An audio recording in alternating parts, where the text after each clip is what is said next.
आइए, national movement कर रहे थे हम। और नेशनल मूवमेंट के तहत मैंने आपको एक भारतीय सुधार समिति कराया था। डालना भारतीय सुधार समिति।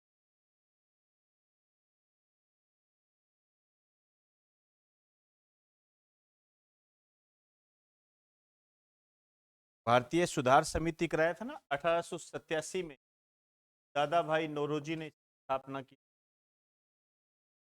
वो जहाँ मैंने आपको बंबई लिखाया था, इसको काट दीजिए, इंग्लैंड कर दीजिए।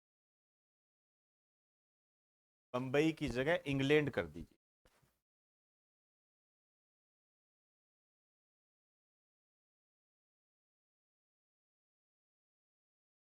बंबई की जगह इंग्लैंड कर दीजिए।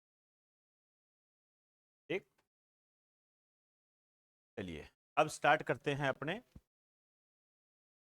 उदारवादी युग अपना चल रहा था, और जो प्रमुख उदारवादी नेता रहे हैं बीच बीच में आते रहेंगे उनके नाम भी, लेकिन उन पे जो क्वेश्चन बने हुए हैं उनको हमने करना पड़ेगा। हेडिंग डाल दीजिए, प्रमुख उदारवादी नेता।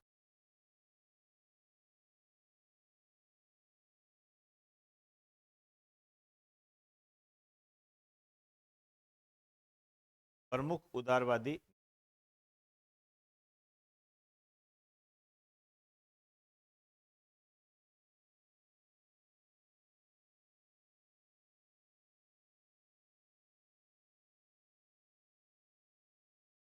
सबसे पहले लिखिए मदन मोहन मालवीय।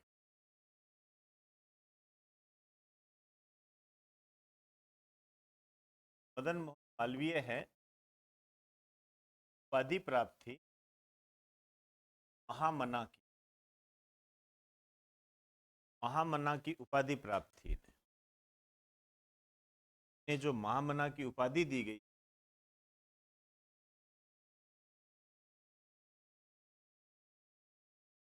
गांधी जी के द्वारा।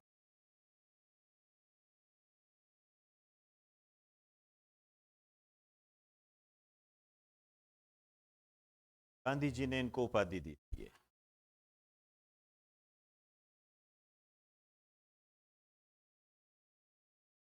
बीएचयू के संस्थापक थे, बनारस हिंदू।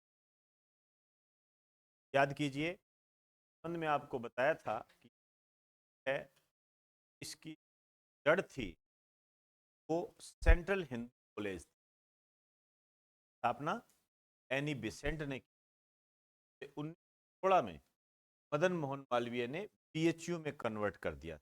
याद करो, जब मॉडर्न हिस्ट्री आई थी तब ये बात बताई। आइए, इन्हें भारत सरकार ने इन्हें भारत सरकार ने मरणोपरांत, आफ्टर डेथ, 44वें भारत रत्न से।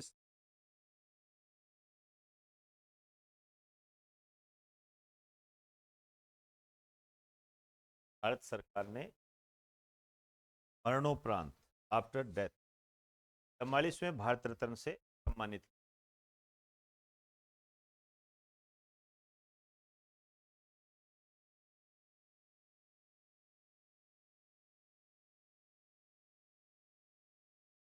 नेक्स्ट लिखो महादेव गोविंद रानाडे। पेज के बीच का भी नाम आगे आएगा, महादेव गोविंद रानाडे।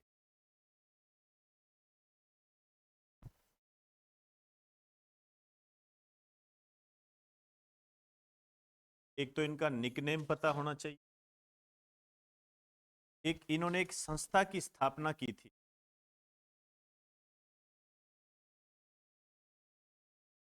उस संस्था के बारे में जानकारी होनी।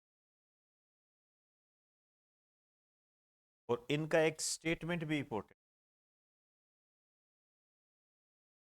महादेव गोविंद रानाडे, रानाडे है।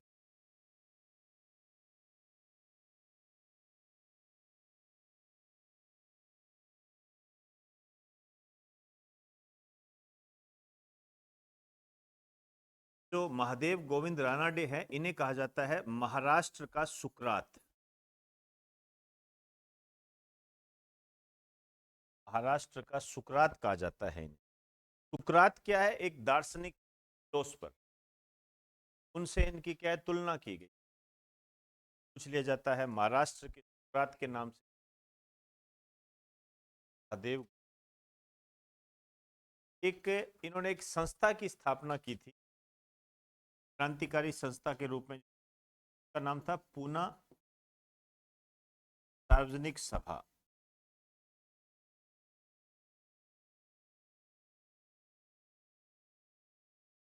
पूना सार्वजनिक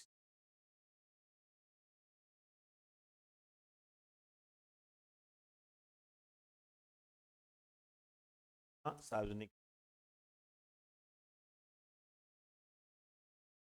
दो तीन नाम ले रहा हूं।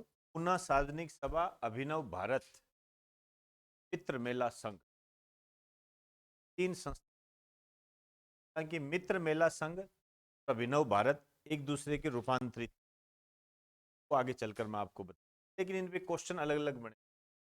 मित्र मेला संघ की बनाया था, अभिनव भारत संस्था की स्थापना की, तो इन दोनों का आंसर एक ही होता है, वीडी सावरकर।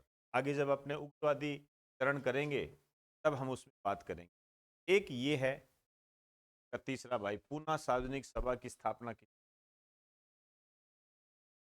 महादेव गोविंद, तो सबसे ज्यादा इंपॉर्टेंट, मतलब सदाबहार क्वेश्चन वो बात कर रहा हूँ। तो ये भी गया है कि महाराष्ट्र का बात किसे। अब इन्होंने एक स्टेटमेंट दिया था कि ब्रिटिश शासन भारत के लिए वरदान है। प्रसिद्ध कथन में लिखिए, ब्रिटिश शासन भारत के लिए वरदान है।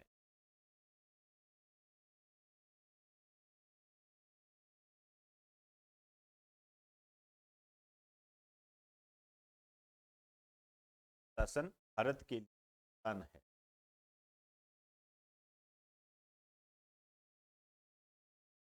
अब देखिए, वरदान जो है ये शब्द इसलिए इस्तेमाल किया गया है क्योंकि मैं आपको कई बार बातें बता,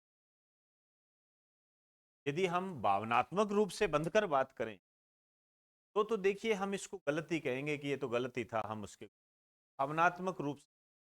लेकिन कि हम न्यूट्रल होकर बात करें, तटस्थ होकर बात करें, तो हमें ये पता चलेगा, रियलाइज करेंगे भारत में जितनी भी जो बुराइयां थी, जो कि यदि आज वर्तमान में होती तो बहुत घातक रूप ले लेती, और उसके कई जो पदचिन्ह है आज भी मिलते हैं, एक कन्या भ्रूण, है ना।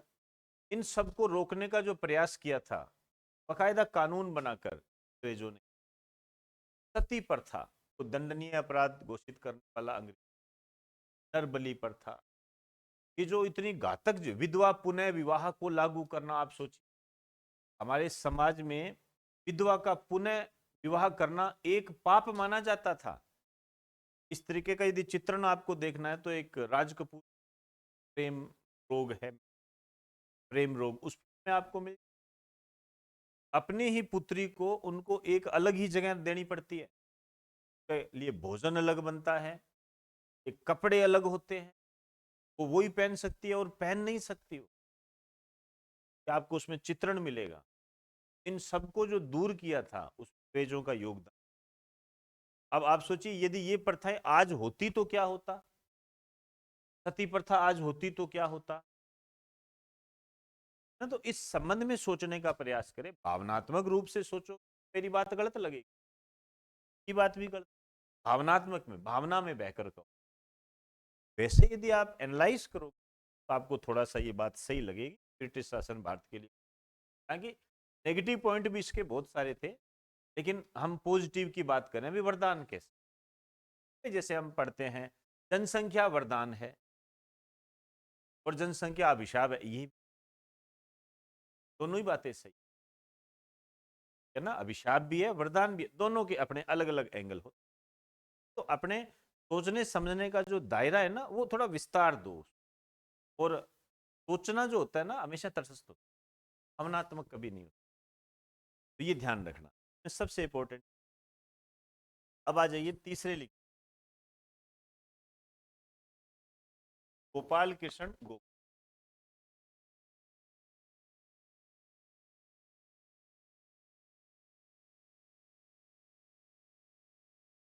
गोपाल कृष्ण गोखले नाम से आपको लगेगा कि ये उग्रवादी है, लेकिन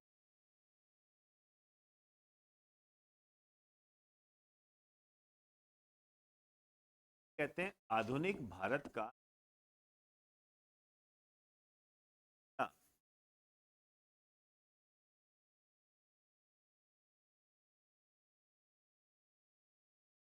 भारत का पहला कूटनीतिक।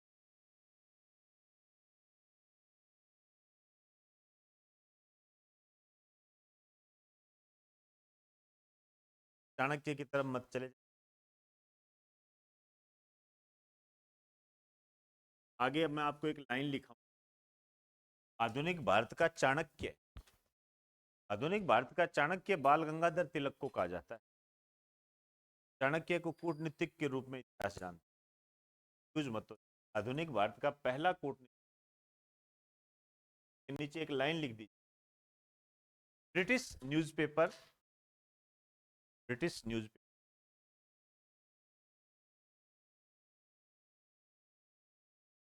नेशन में, न्यूज़पेपर नेशन में एक बार छपा था कि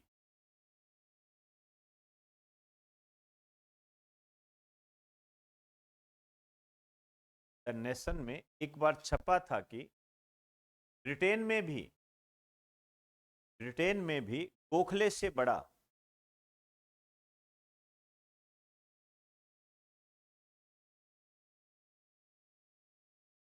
ब्रिटेन में भी गोखले से बड़ा कूटनीतिज्ञ नहीं, ब्रिटेन में भी गोखले से बड़ा कूटनीतिज्ञ नहीं है।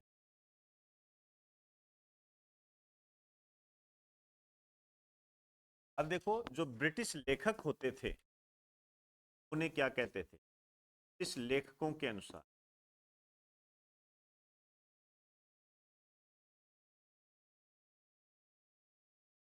कहते थे छुपा हुआ देशद्रोही।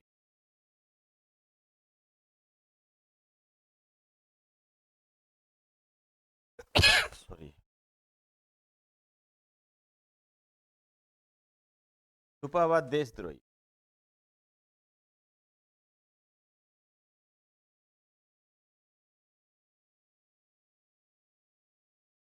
आइए, संबंधित संस्था की स्थापना की थी, आगे भी ना। सर्वेंट ऑफ सोसाइटी,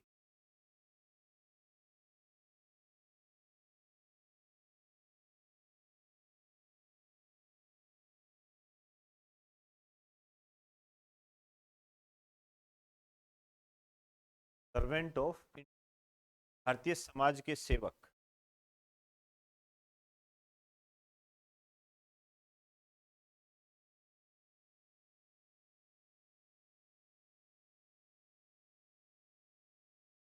अब देखिए, इनके जो राजनीतिक गुरु थे,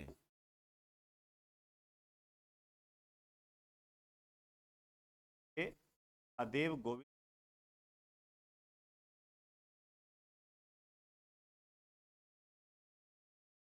महादेव गोविंद कानाडे के राजनीतिक।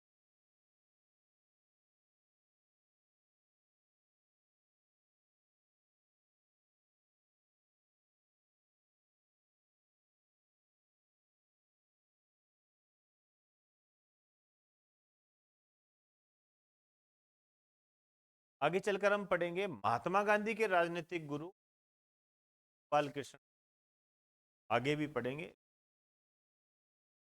नोट डाल के लिख दीजिए। महात्मा गांधी के राजनीतिक गुरु गोपाल कृष्ण गोखले, महात्मा गांधी के राजनीतिक गोपाल कृष्ण गोखले थे।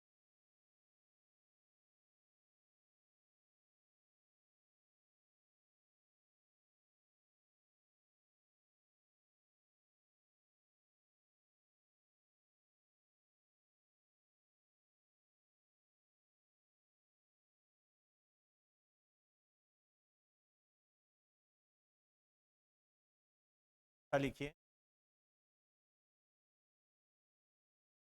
सुरेंद्र नाथ बनर्जी। अब सुरेंद्र नाथ बनर्जी के बारे में बहुत सारी बातें आपको मैंने बताई है। सिविल सर्विसेज के कॉन्फ्रेंस के संबंध में, के अलावा कांग्रेस के पहले अधिवेशन में इन्होंने भाग नहीं किया था, ये भी बताई है। और आगे जब हम बंगाल विभाजन करेंगे तब भी आएंगे। बस इनमें एक एक ही लाइन लिख दीजिए। ये पहले राजनीतिज्ञ थे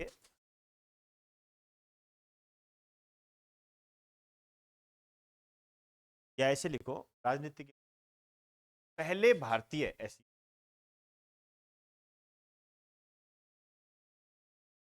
भारतीय उन्होंने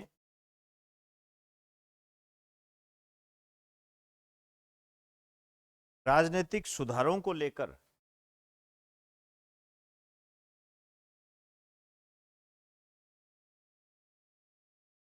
पहले भारतीय जिन्होंने राजनीतिक सुधारों को लेकर प्रयास किया, राजनीतिक सुधारों को लेकर प्रयास किया।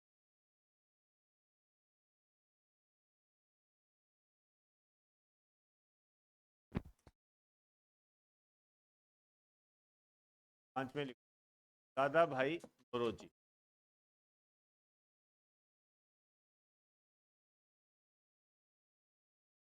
बता दीजिए, दादा भाई के बारे में भी आगे बातें।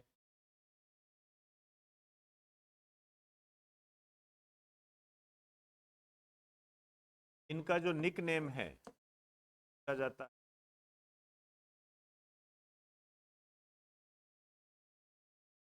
ग्रेट ओल्ड,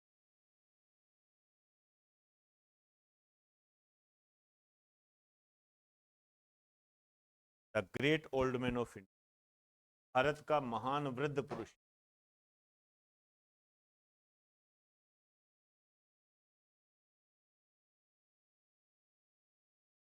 भारत का पितामह, का पितामह कहा जाता है।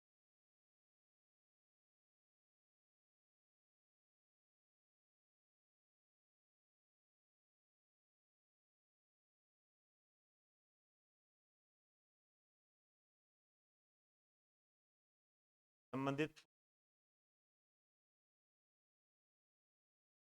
तक भी कई बार पूछी।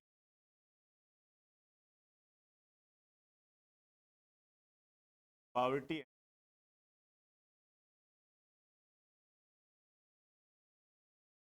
अनब्रिट,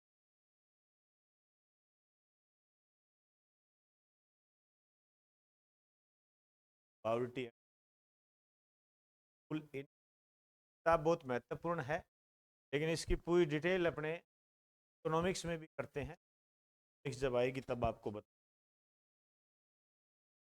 भारत की जो राष्ट्रीय आय की जो गणना की थी, नेशनल इनकम के बारे में जो बताया था, इसी पुस्तक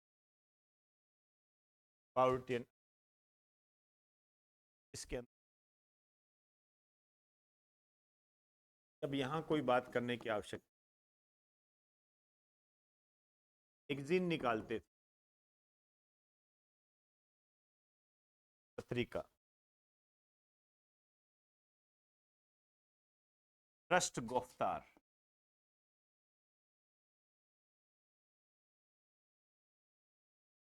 गोफ्तार,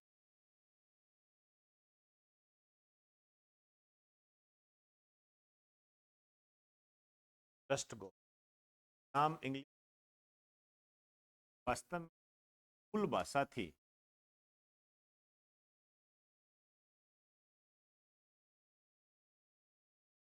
जाती थी, भाषा इनकी जाती थी।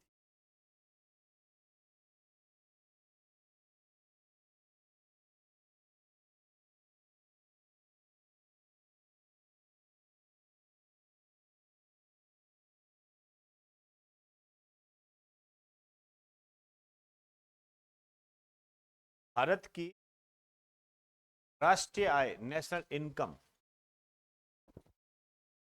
भारत की राष्ट्रीय आय की गणना करने वाला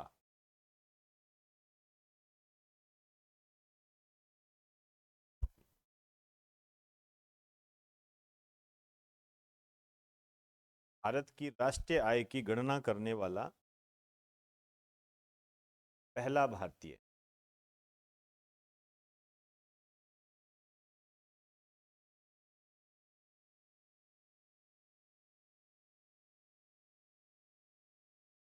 राष्ट्रीय आय की पहला भारतीय।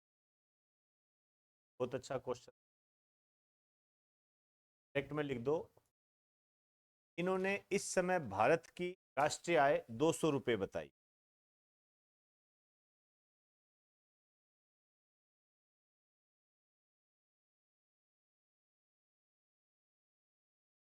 इन नहीं, करोड़ कैसे?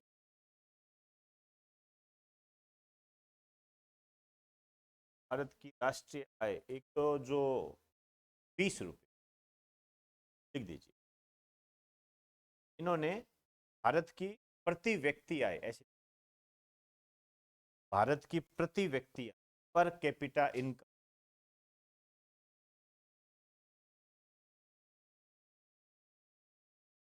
20 रुपए।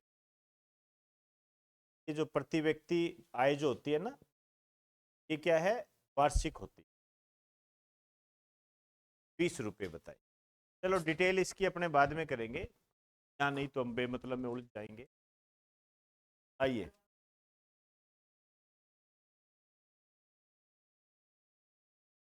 मैं थोड़ी देर ही बर्दाश्त कर रहा हूँ, आगे नहीं करूँ, ध्यान दें। नेक्स्ट लिखो, आप सेट हो जाओ, थोड़ी देर ही, काउंटडाउन चालू हो गया है। लिखिए, ब्रिटिश संसद में निर्वाचित होने वाला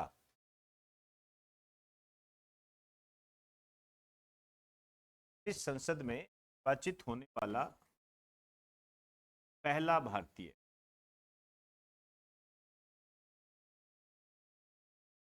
क्वेश्चन, ब्रिटिश संसद में जो निर्वाचित हुए थे, ये हुए थे 1892 के अंदर, 92 के निर्वाचित। दो बातें और ध्यान रखनी, तो 1892 भी, ये तो क्वेश्चन है कि ब्रिटिश संसद पहला भारतीय दादा। ये जो निर्वाचित हुए थे, पार्टी कौन सी? पार्टी का नाम था उदारवादी पार्टी। कहां से ये निर्वाचित हुए थे? कहां से निर्वाचित हुए?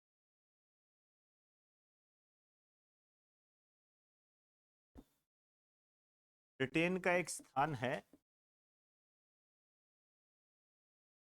फिंसबरी, इंग्लैंड में पड़ता, वहां से जीत। बड़ी बात थी,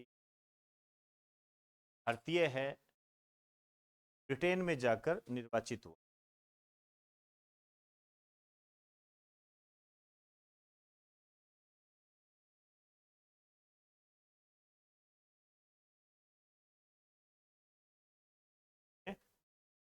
आइए, दोनों अच्छे। ऐसा वाला ब्रिटिश संसद में निर्वाचित होने,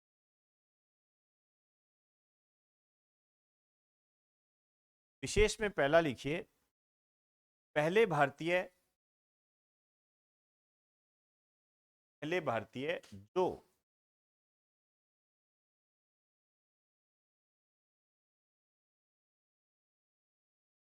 एल्फिस्टन कॉलेज वही में पढ़ते,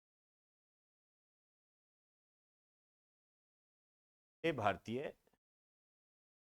जो एल्फिस्टन कॉलेज वही में पढ़ते, में मैथ और फिजिक्स के लिए, मैथ और फिजिक्स के लिए लेक्चरर के पद पर नियुक्त हुए। मैथ और फिजिक्स लेक्चरर के पद पर नियुक्त हुए।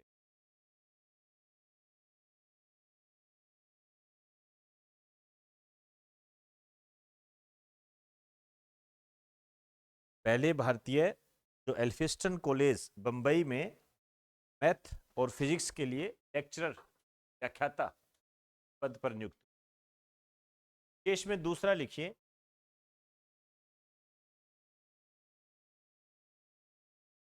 देखिए इन्होंने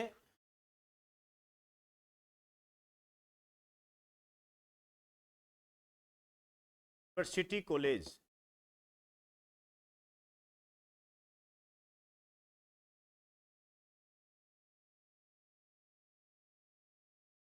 लंदन में गुजराती के प्रोफेसर के रूप में भी काम किया। लंदन में गुजराती के प्रोफेसर के पद पर भी काम किया।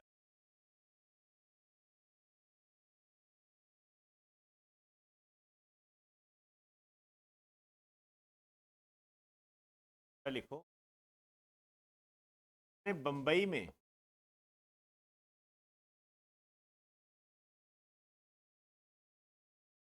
महिला शिक्षा की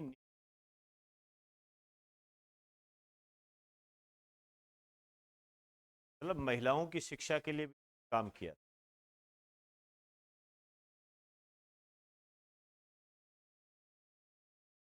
महिला शिक्षा की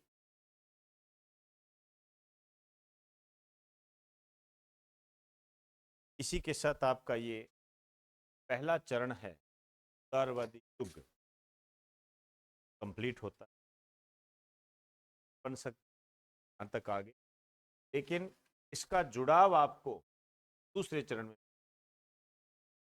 दादाभाई नौरोजी, बालकृष्ण, ये आगे भी आते रहे। पहला चरण यही कंप्लीट।